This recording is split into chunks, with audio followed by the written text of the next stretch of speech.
This episode is brought to you by Tegus, the modern research platform for leading investors and the provider of Canalist. Tired of calculating fully diluted shares outstanding? Access every publicly reported data point and industry-specific KPI through their database of over 4,000 drivable global models, hand-built by a team of sector-focused analysts, 35-plus industry comp sheets, and Excel add-ins that let you use their industry-leading data in your own spreadsheets. Tegus' models automatically update each quarter, including hard-to-calculate KPIs like stock-based comp and organic growth rates, empowering investors to bypass the friction of sourcing, building, and updating models. Make efficiency your competitive advantage and take back your time today. As a listener, you can trial Canalist by Tegus for free by visiting tegus.co/Patrick. This is Business Breakdowns.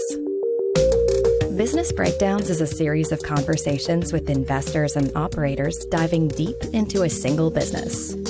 For each business, we explore its history, its business model, its competitive advantages, and what makes it tick.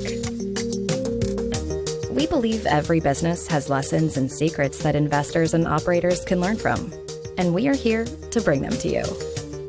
To find more episodes of Breakdowns, check out joincolossus.com. All opinions expressed by hosts and podcast guests are solely their own opinions. Hosts, podcast guests, their employers, or affiliates may maintain positions in the securities discussed in this podcast. This podcast is for informational purposes only and should not be relied upon as a basis for investment decisions. This is Zach Buss, an investor at Ironic Capital, and today we're breaking down the vertical market software business Toast. Toast is a software platform built specifically for restaurants. Their operating system gives restaurateurs all the tools they need to serve customers, from taking orders to allocating shifts. It was founded in 2011 and went public a decade later, and today it's used by nearly 80,000 restaurants across the United States. To break down Toast, I'm joined by Will Schreiber, the co-founder and CEO of Bottle, an e-commerce platform built for subscription businesses. We cover the different ways that Toast minimizes the complexities of operating a restaurant, how their deep vertical focus has helped them outcompete Square, and how much room there is for potential growth. Please enjoy this breakdown of Toast. All right, Will, I'm super excited to have you on to break down Toast. I know you and I can kind of nerd out on the economics of these types of businesses for hours, and for the benefit of the audience, this should be a great conversation. So maybe just to kind of kick things off, a basic overview of what Toast is and what they've built over the last decade, I think would be a super helpful place to start. Thanks, Zach. Appreciate you having me on. Toast is a point of sale, specifically a restaurant point of sale, targeting non-enterprise, think independent and small chain restaurants. When you hand your waiter a card at a local restaurant, odds are they're swiping it at a Toast terminal if you're in the US. Same goes for tapping your card or phone at one of those black boxes at Dos Toros or a fast casual restaurant, or when your waiter brings over a handheld tablet tableside to take your order or swipe your card. Toast is charging your card, sending an order to the kitchen, displaying it for the chefs to cook the food, and ultimately transferring money to the restaurant. And before Toast, restaurants would use on-prem point of sales like Aloha and NCR to do this. And the real breakthrough of Toast was not just cleaning up the UX, but actually taking that point of sale software and putting it in the cloud, which opened up APIs and new services to be layered on top of the traditional point of sale. So things like online ordering. I'm sure you've been on a lot of websites with the little orange Toast icon in the corner. That's Toast's full online storefront offering where restaurants can take orders directly. They also power payroll and can track inventory and extend financing and let you book reservations, which is a new Toast product. And they also let third-party services integrate with the API. So people like DoorDash can pipe orders directly into the Toast point of sale so that they can fire in the kitchen properly and the food can be ready for the courier to come pick up. And that's how I've come in contact with Toast at Bottle. We power subscription businesses. A lot of times, those are local bakeries and donut shops and bagel shops, meal prep companies. And when they have Toast as a point of sale, it's a relief because we can take orders, place on a Bottle store and pipe it directly to their in-store Toast point of sale. So Toast isn't just a way to take payment. They position themselves as the operating system, I like to say the brain of restaurant businesses, mostly in the US. So I think it would be striking to a lot of the audience if they kind of saw the tech stack within independent restaurant, or you work with a lot of SMBs. Can you just discuss a bit about how the founders kind of saw the opportunity here? In my experiences, if you ever look at point of sale systems or the number of companies that still operate with paper, it's kind of striking. And I just assume that there are certain parallels where they saw the opportunity with Toast. Yeah, I actually love their origin story. It's one of those where there was a previous company where a bunch of founders met and built an awesome product and then got together and did it again. And that started at a company called Endeca, which was a database search engine for Fortune 500 companies to operate online retail searches. That company was run by this guy, Steve Papa. They sold it to Oracle for over $1 billion. A couple years after that sale, 3 of the top engineers that had worked for Steve had left and were looking to start a company. And as 3 young, really talented engineers, that was Steve Fredette, Aman Narang, and Jonathan Grimm. They had an idea to take payment through an app while you're sitting at a restaurant. So basically, like, I want to order my own food and I want to pay for it from my phone. I sort of joke that I feel like every young engineer has 3 app ideas: a personal CRM, a note-taking tool, and a mobile order app idea. I'm guilty of that. But their first idea was to take this mobile payment from a phone and not have to talk to a human and just pay for your order from your phone. And what I really like about listening to their founding story is they actually had originally thought of being a point of sale, but thought that that would be too hard. And so they decided to build this mobile order app around the dawn of mobile and the iPhone. Within 6 months, built that product. 6 months later, realized, you know what? No one really wants to use it. It's hard for restaurants. People can't get the tickets to the kitchen. People are on these old school NCR, Aloha, on-prem point of sales. We can't even get our tickets into the kitchen. And they pivoted and said, why don't we just build the point of sale after all? And they went and 6 months later had built the point of sale and found their first customer in a family member of an early employee. The other thing I really like about the story is they tried to raise money initially from great investors. So Steve Papa had introduced them to a bunch of people who had backed Endeca, and everyone turned them down. They gave every reason in the book as to why selling to restaurants was a terrible idea. The phone number's publicly listed. They get so much outbound sales calls. It's a low margin business. They aren't tech savvy. And Steve ended up saying, you know what, I'll fund you guys, gave them a few tranches of money and got them going down the path of building this point of sale. And they launched with 1 restaurant and within 3 months had 20 signed up to use the product. And the way the founders describe it, just had really deep and clear product market fit, basically the moment they launched the actual point of sale product. I understand that you have experience trying to sell software products into small businesses. When you kind of look at the value proposition here, what was that kind of sales process like? I mean, how do you convince a business that's running on some sort of antiquated software or NCR system to change over to kind of like leading edge tech, the warts that come with it? Great question. I would be very rich if I knew the answer. I think that the value prop of Toast has changed over time. What we think of Toast now as why you would sign up is more driven by omnichannel. I'm trying to sell pickup delivery. I'm trying to sell in store. I'm trying to sell online. I need one system to kind of manage all of those orders. So it makes sense to have a cloud-based point of sale. But when they started Toast and what got people's attention was far more remedial than that. They would talk to restaurant managers and people would be scared to fire up the point of sale at the beginning of dinner service because it was a command that they had to enter in a terminal. They would launch an MS-DOS-based point of sale program. It would crash mid-service. They were scared to touch it or do anything with it. And something really interesting that I heard one of the founders say was they knew they had product market fit based on people willing to give them their time or prospects give them their time. So they would approach restaurants and try to pitch them on, hey, you should let your customer place an order from a phone. People would book a call 2 weeks, 3 weeks out. But if they went to a restaurant manager and said, let's talk about your point of sale, people would clear the calendar, talk for an hour, 2 hour, 3 hours about how bad their point of sale was. So what they ended up doing is really intense door-to-door sales with restaurant managers, knowing that the point of sale was such a scary pain point for each manager that they were able to get people's attention by walking in the restaurant and talking about the heart of the business, which is the point of sale system, and how painful it was to operate in this bad software.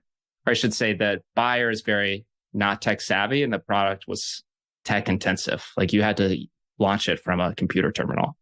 If you think about the complication of running a restaurant, the fact that there are so many entrepreneurs that take on this challenge is kind of striking, right? I mean, you have to do inventory management, you have to raise capital, payroll, point of sale, working capital management, CapEx budgeting, you're managing labor scheduling, you're managing a kitchen with orders that ebb and flow.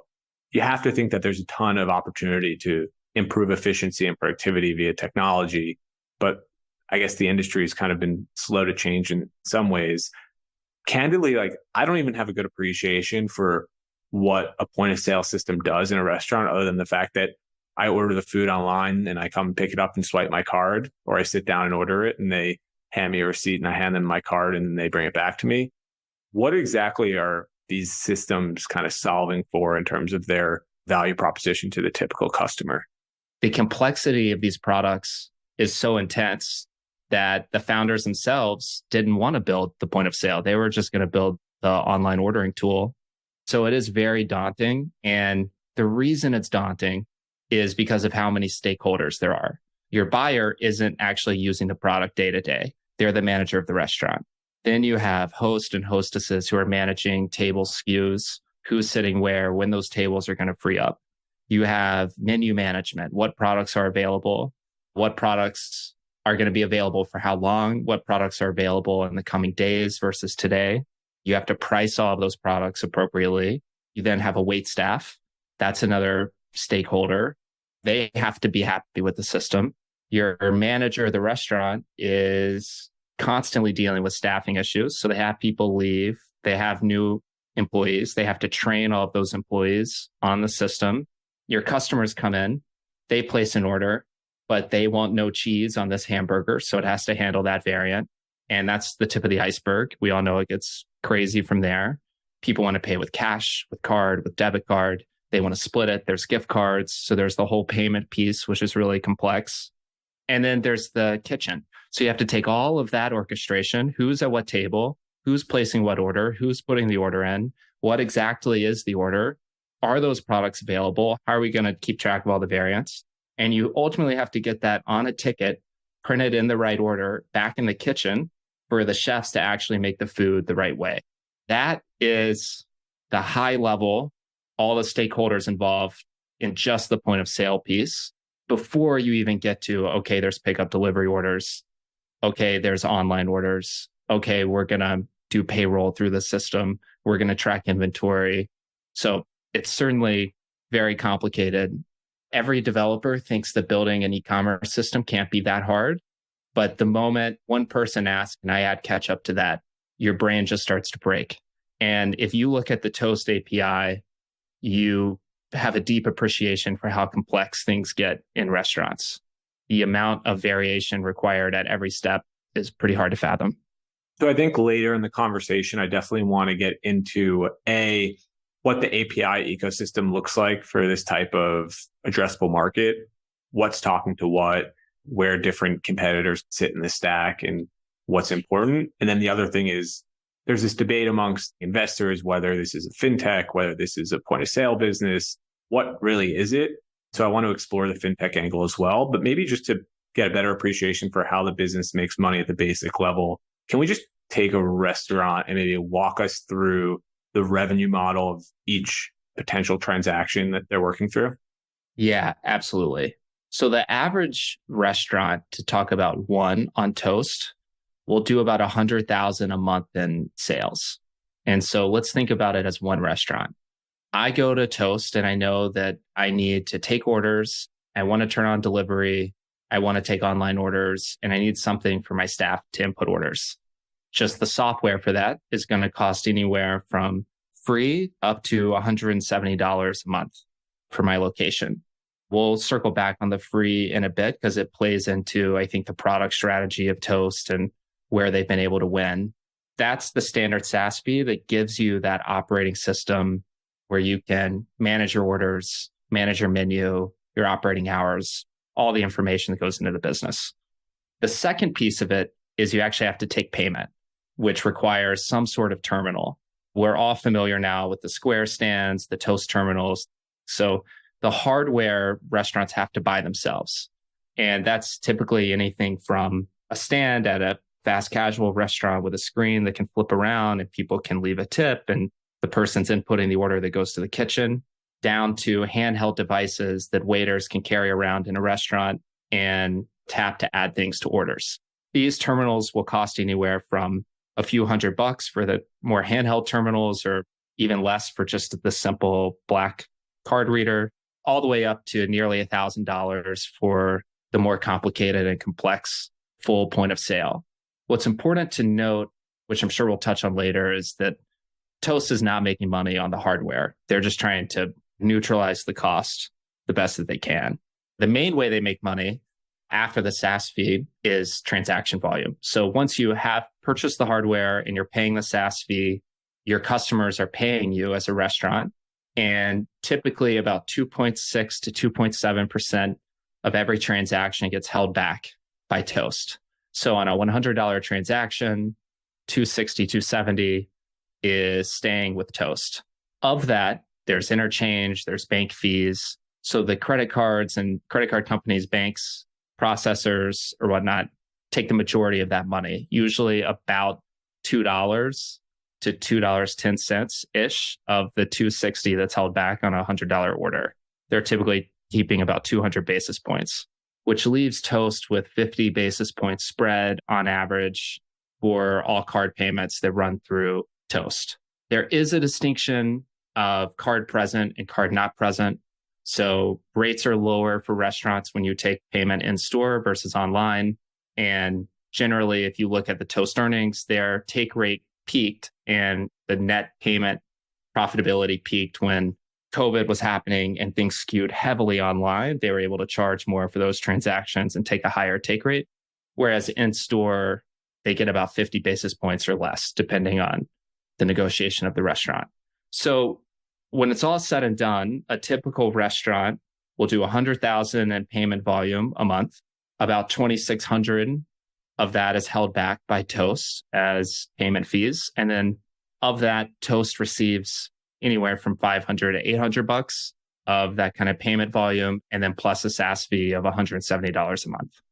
And so if I kind of think about revenue per customer and how that back solves into acquiring customers, is there a certain level with which you need to be operating from a revenue perspective for it to be worth it for them to go and acquire that restaurant? And does that limit their addressable market?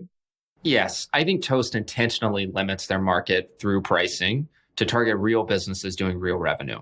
The average Toast merchant is doing 100,000 a month in transaction volume for a little over $1 million a year. And that's really pretty good. That's pretty big, especially when you contrast it to one of their biggest competitors, Square. Over 60% of Square sellers process 125,000 a year or less. The average Square seller is doing in the low hundreds of thousands annually in transaction volume. And the reason for this is pricing. If you're a chef opening a food truck and you go to Square's website, you can get a reader for $50 or less. You can open an online store and start taking payments in person and partner with delivery providers, all for free, no monthly fee. And even the Plus plan on Square, which gets you more industry-specific features, is only $30 a month. Whereas if you go to the Toast website, the hardware is a little more expensive. The core plan starts at $70 a month, but you really need the $160 a month plan to have Toast online ordering, to have Toast delivery services and things like that. So it's definitely cheaper at the lowest end for vendors to start on Square. Well, when you go out though and talk to operators and ask, why'd you switch to Toast? Nearly everyone says cost. And this is because Toast usually offers about a 30 basis point break on transaction volume over Square. So if you're a business and you do the math, you're trying to make up for the $160 a month service fee that Toast has that Square doesn't, it's going to take about $43,000 a month in revenue at the lower transaction rate in order to make up for that $160.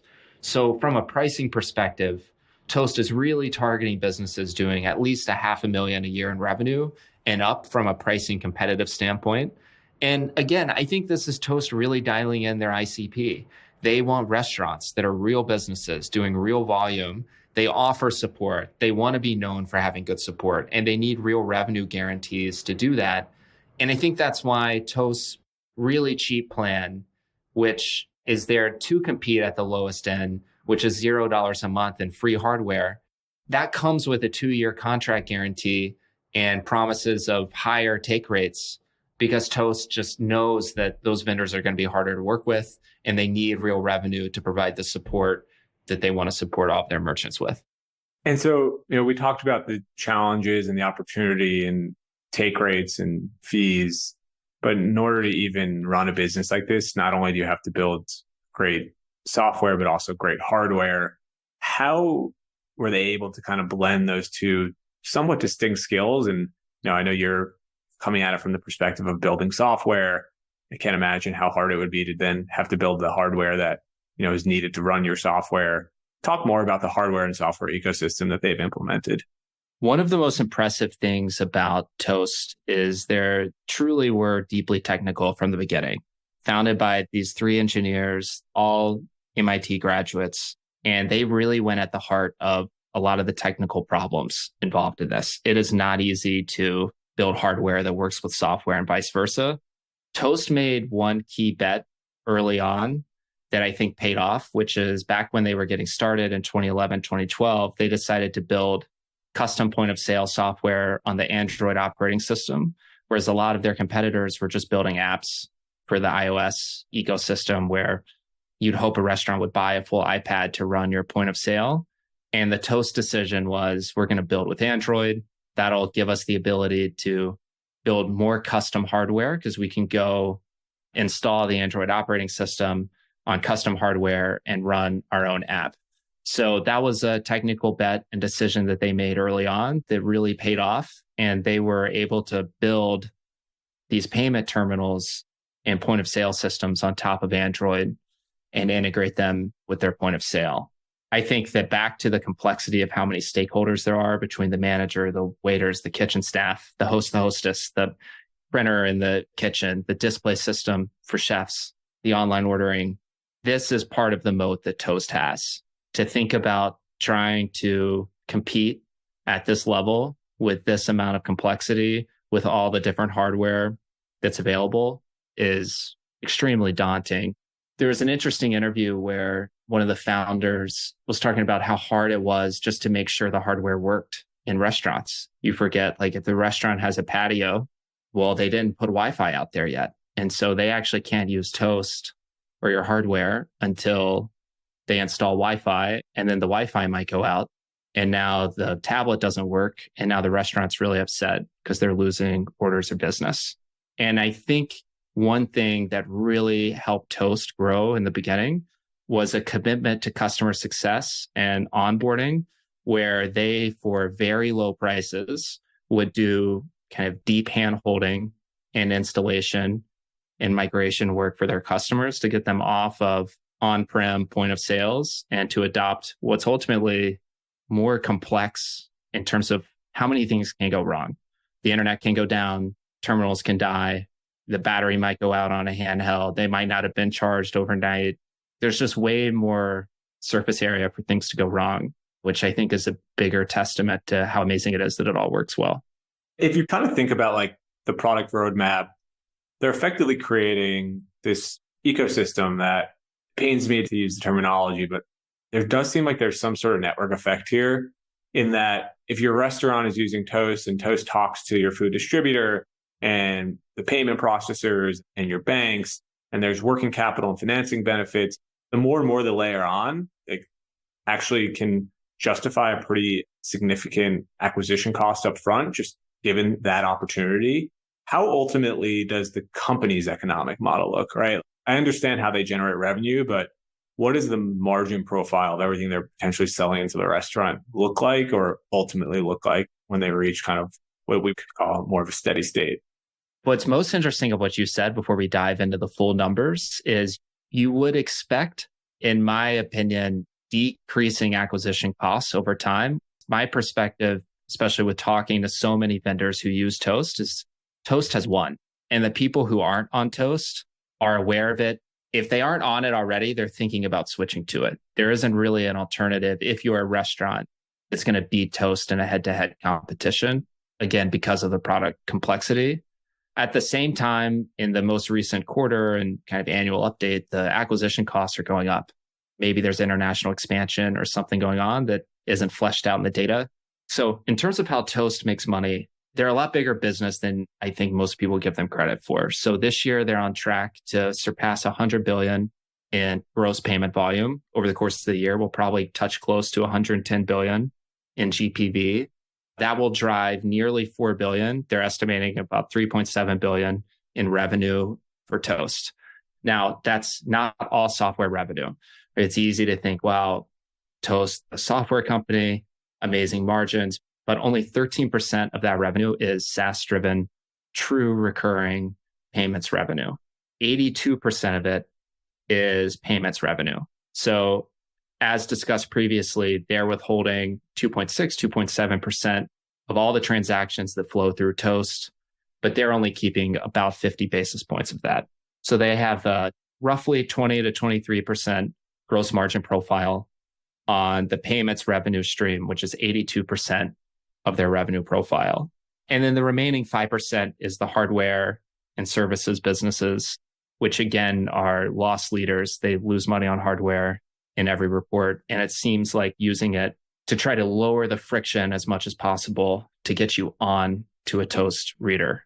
It's in a lot of ways the modern Keurig. They want you to have the hardware for as cheap as they can afford so that you start processing payments and making money for them. It's atypical to see software-oriented businesses with a low 20% gross margin. But if I kind of look at what's titled subscription services, financial tech, and then hardware, and then how that consolidates into the margin profile of the business, what exactly should I think about from a revenue recognition perspective? You certainly cannot compare it to other SaaS companies. The purity of revenue here compared to something like Salesforce is not there. If we think about the 3.7 billion projected annual revenue in this coming year, 13% of that is just pure SaaS with 70% gross margins. As they say, that's the monthly fee, the $60 a month, $170 a month fee that people are paying. So then the bulk of Toast revenue, 82% of their recognized revenue is transaction revenue. Right now, it's holding steady at about 23% gross margins on the transaction revenue, which isn't bad and is pretty similar to Shopify's Shop Pay gross margin profile. But because the bulk of Toast revenue is transaction revenue, the margins on the 3.7 billion are well below 50%. They end up coming out to just below 30% gross margins. And so maybe this is kind of an appropriate segue into what the fintech angle looks like here. Ultimately, it's the goal of a business like this to land and expand and have the hardware and the heart of the business and the point of sale, and then realize like, okay, we have this incredibly rich vein to go after in financial technology and payment processing and financing. Or is it really like make a little bit of money on everything and just be the dominant player? Where do you think the business kind of plots their path from here? Yeah, if we hit on what are one of the secret traits of the business, Toast's success, I think, is largely attributable to their just deep vertical focus. Like they are focused as a restaurant-oriented business.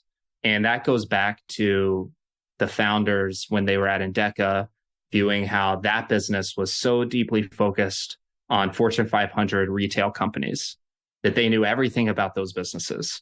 So the founders of Toast, seeing that success, wanted the same thing. They thought, let's be deeply focused on restaurants. It's a huge vertical and there's a lot of pain. And so I don't think the company's DNA is point of sale as much as it is vertical. And you see that in the products they launch where, okay, yes, we're point of sale, but we're also financing. So we'll give you a revenue-based loan to fund the next location that you want to open. We're also payroll. So we're going to charge you $4 a month for every one of your employees to run payroll on their behalf. And I think that that's the product strategy and business strategy from Toast perspective. Whereas, okay, we're the market leader in SMB point of sale. Restaurants is a huge industry in the US. We can start to go international, but we don't yet know how well that's going to work and how well the culture carries from US restaurants to restaurants in other markets. But we do know that we sit at the heart of every restaurant in the US that uses us. We are their heartbeat, the absolute center of the business. What are all the products and services that we can layer on to grab more revenue and spend from every business that exists on our platform? So I think that's the path forward for Toast, not being point of sale, but being the restaurant operating system, as they like to say. And then so as an extension of that operating system, we touched upon it briefly earlier, but I don't think that the general audience has a strong appreciation for how important different APIs are. And the nomenclature of APIs become pervasive in that everyone talks about it, but no one really understands what it is, myself included. So I'd love to better understand, how does the software or the part of the restaurant, as you call it, or the brain, how does it talk to other businesses, other software providers, a business like yours? How does everything work together? I think Toast and Shopify have a lot in common. So I'll use Shopify as an analogy of how Toast fits into the ecosystem for the usual restaurant. But I think people better understand just general e-commerce. Shopify is an online store. Online businesses do all sorts of things, though. They work in a bunch of different ways. So some have subscription add-ons. Some want their website to look a certain way. Some sell food. Some sell clothing. Some source from abroad.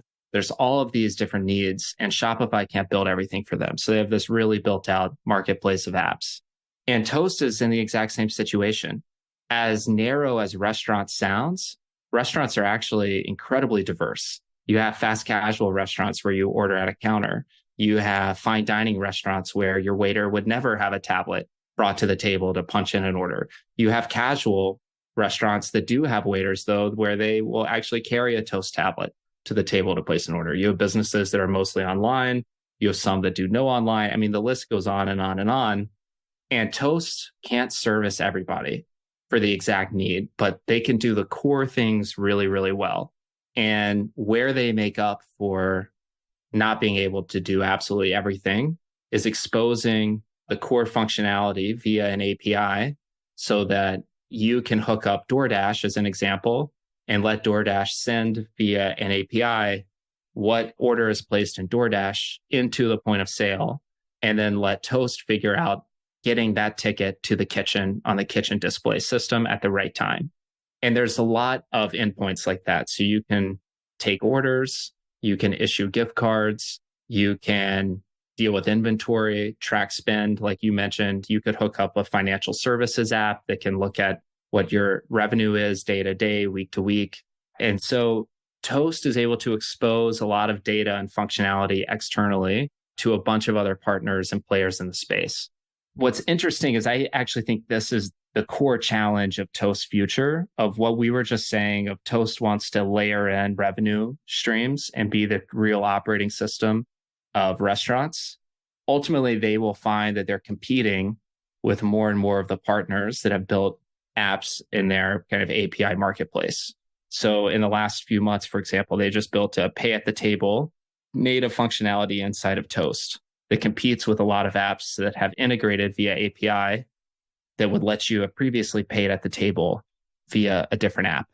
And the more and more that happens, which is exactly the same issue with Shopify, the less developers will be willing to actually build on top of Toast, because they'll just see that the popular apps are going to get copied and implemented as first-party functions within Toast.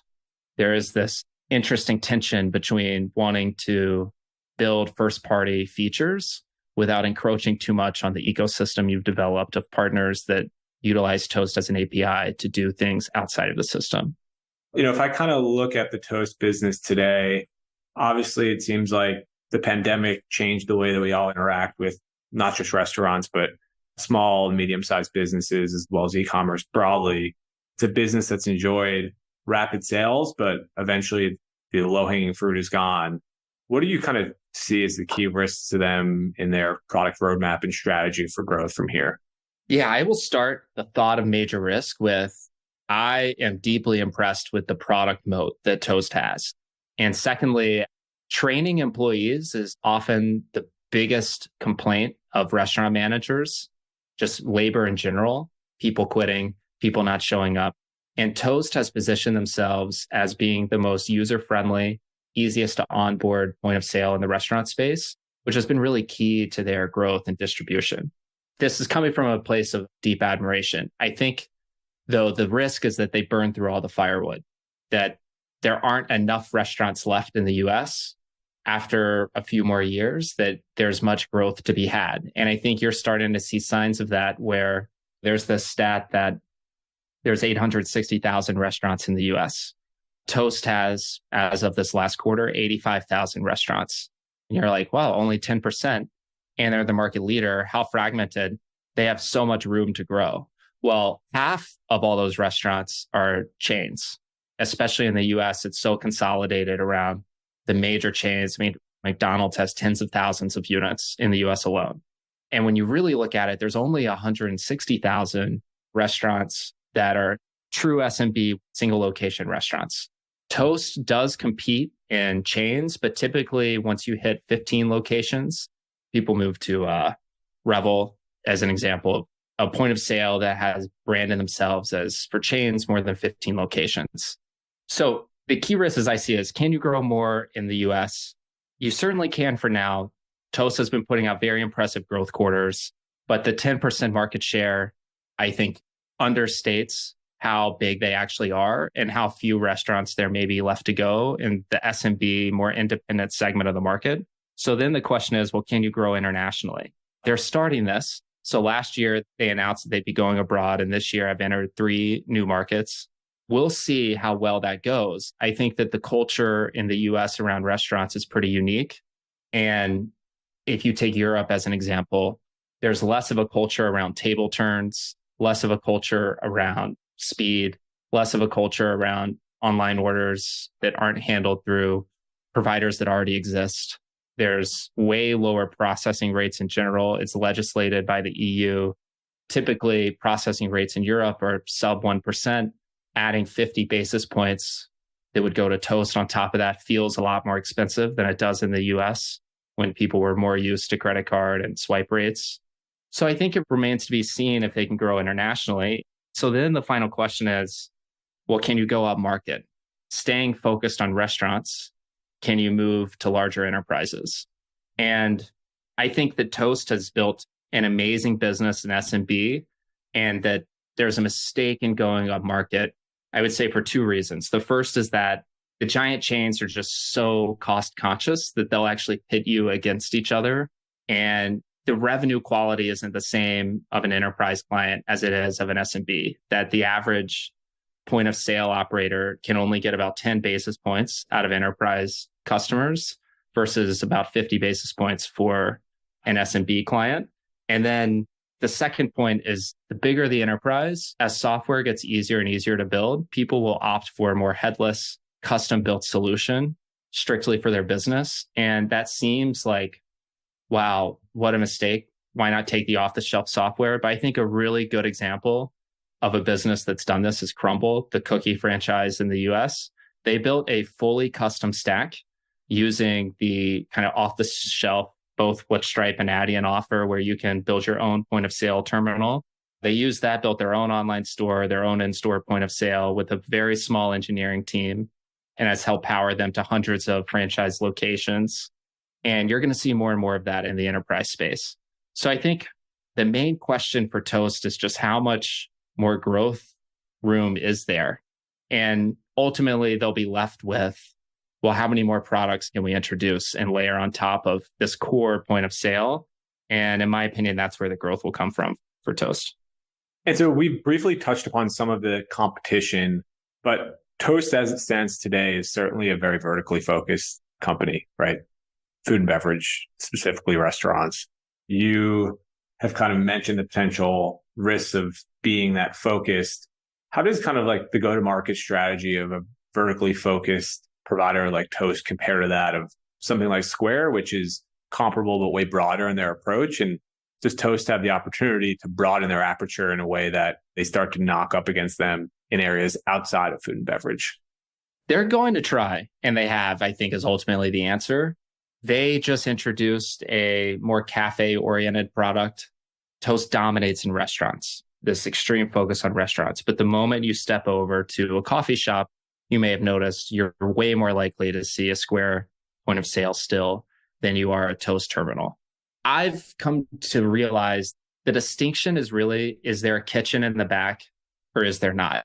And the more you analyze the Toast API and the more you analyze all of the tens of thousands of little things that go into a really good point of sale, it's all about that kitchen display system, firing the ticket at the right time and translating orders in the right language at the right time to the kitchen.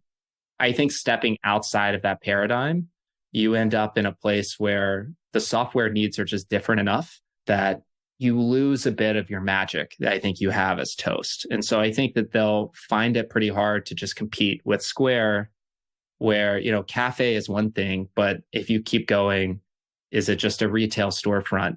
Now you're talking about very different needs than everything Toast has built in terms of what is an order and what does that mean in our database. For context too, Square's gross payment volume is about 2 times that of Toast, but is much more broad and is not industry focused and loses to Toast in terms of market share when it comes to the restaurant vertical. So Toast is already beating Square, which is the other major point of sale operator in the US in restaurants. And I think we'll struggle to extend past in-person brick and mortar point of sale.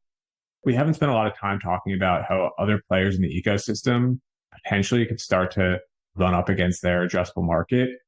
DoorDash, Uber Eats, backward integration within those businesses and how they realize the payment opportunity as well. What's the potential path for this to play out? Well, they want 2 things. They want to coexist with all the tools you use, and they also want you to be upsold to SaaS. They want you to use the payroll. They want you to use the online ordering. They want you to use the inventory management, because the data shows that the more SaaS add-ons you add to your Toast subscription, the less likely you are to rip out the payments. The revenue is in the payments. So there's this interesting dynamic where you're actually using the software and the stickiness of the software to keep you taking payments with Toast terminals. So the challenge is, though, Uber Eats and DoorDash and other online providers are highly motivated for it not to be sticky with Toast. The reason being that they don't want the point of sale operator to have all the power. If the point of sale operator has all the power, then they can start to dictate terms and charge Uber Eats and DoorDash fees for piping orders into Toast. And the moment that happens, then, business operators, DoorDash, Uber Eats just get even less profitable for restaurants.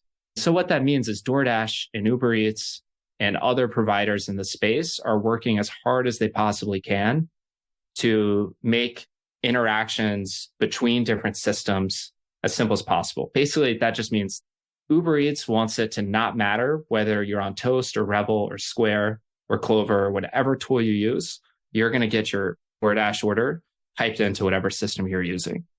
And the easier and easier it gets for data to flow and for tools to communicate with each other, the easier it is to switch. So if 60% of your orders are online and are coming from DoorDash and you're using Toast and Toast is charging you 3% in store, you're less stuck on Toast because JP Morgan or Bank of America or some other cheap payment processor might go along and say, look, do your in-store revenue with us on a Revel point of sale. And all you have to do is just tell DoorDash to send your orders to Revel instead of Toast. So there's this interesting dynamic where it's going to get easier and easier to integrate and kind of coexist with a bunch of different providers because those other providers don't want the point of sale to have power, whereas the point of sale really wants to be as powerful and as sticky as possible. What I think will be interesting to watch play out is the value prop of Toast used to be you were scared of your point of sale. That's gone away. Now every point of sale is cloud-based, is less scary. You're not operating it from a command line. The new value prop is, well, it's in the cloud and it's omni-channel. So you can use it for marketing and as a CRM and retarget customers and take online orders and do pickup and delivery and have an online store. And it just works really well. But as all these other partners make it easier and easier for omni-channel to be true, regardless of what point of sale you're on, then the more commoditized the core offering of just taking payments at the terminal becomes. So coming at it from the perspective of a super curious person, but also an operator in the space, our customary question is lessons that can be learned. So I'd be curious the lessons that you borrow from Toast in building bottles yourself. And then also when you look at other business opportunities, the lessons that investors could take away from the Toast story today. Like I said at the beginning of the call, deeply admire how Toast has built this business and what they've done. And I think there's three main things that are key takeaways, not only for me, but I think could be for a lot of entrepreneurs. And the first is this insane discipline around who the customer is and focusing on a specific vertical. This is something that the founders had learned from their previous work at Endeca and wanted to copy explicitly when they started Toast. It was less of a what product are we going to build and more of a who are we going to build for question. They have been absolutely relentless in their strict adherence to this. We are for restaurants. If you go to toasttab.com, all of the language is geared solely to one audience, and it's a restaurant audience. And I think having that amount of discipline and not letting the market pull you and expand the product horizontally and add features that restaurant people don't need, but having the discipline of saying, you know what, we're for restaurants and we can dominate this space and it will be a great business is a great lesson to take. And the second is proving everyone wrong around distribution. Back to the financing history of the company, everyone doubted that you could sell into SMB restaurants, get managers to answer the phone and get your foot in the door. There's a few things that they did I think are really unique and cool. The first of which is just doing distribution deals with other companies in a way that people hadn't thought about previously. So Steve Papa, who was the original financier of the company, would get on the call and get on planes and go meet with partners. And he actually struck a deal with the Gordon Food Distribution Company out of Grand Rapids to have Toast be the preferred vendor for everyone they talk to. So just finding little tricks that were outside of cold calling and actually walking in the door to actually grow in order to prove the common wisdom of the time that restaurant and SMB sales are brutal is a really cool thing to see. And the second thing they did around distribution was using the apps and the API stuff that we talked about previously as a strategy to acquire customers. So if a loyalty business got a hold of a restaurant and convinced them to use their loyalty software, but they didn't integrate with Aloha, but they did integrate with Toast, then that could be a winning customer. So making sure they had an API available for partners to integrate with to bring them customers was a key part of the strategy as well, to just coexist with everyone in the ecosystem. This will be a bit of, the famous Microsoft embrace, extend, extinguish mindset. It'll be interesting to see how much longer the API ecosystem exists at Toast as they build more and more features themselves. It could end up being that they close off the API or get more strict about what apps you can build. But as for now, it's been an amazing strategy for them. And the third takeaway, I think for every entrepreneur, and something that has been a hard lesson for us at Bottle, is going to the heart of the problem. They did a great job of this at the very beginning of their company, of choosing what was going to be the easy path with the mobile order pay app, and then deciding, what, this isn't the core challenge. The core challenge is that the point of sale fires up with a command line and is on-prem. It doesn't talk to anything. So let's just go build the point of sale, even though we know that'll be really, really hard. And what's been really interesting about Toast is they've continually chosen the hardest path. So instead of building an iPad app and having their vendors just buy iPads or buying iPads for their vendors, they actually went and built a deep Android application that they could install on hardware and went out and built a hardware team to create these payment terminals and point of sale systems themselves so that the hardware could be cheaper than having to buy an iPad. So just decisions down the road of being hyper-focused, figuring out distribution in a really scrappy way, and choosing the hardest problems and not being scared of them are 3 really great lessons from observing Toast and how they built this business. Well, this has been a fascinating conversation.